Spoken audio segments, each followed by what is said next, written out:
जगला में जो करे वो करे रात के मिलेला सुकून खाके राजा जी के हाथ के अच्छा लागेला। कमर ककरी से भइल काटा हराबा हो गलिया लागेला जान टमाटराबा हो गलिया लागेला जान टमाटराबा हो।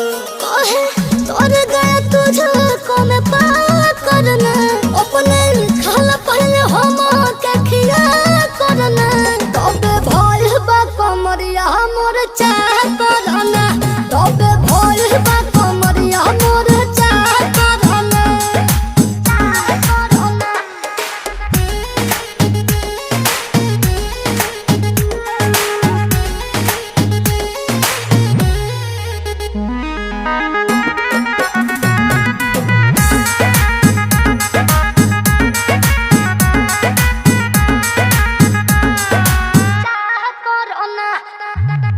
प्रियांशु के प्यार देखे धांसो हर घर जरत रहेली मोर सासु बुरा लागेला ढेरे सहतारू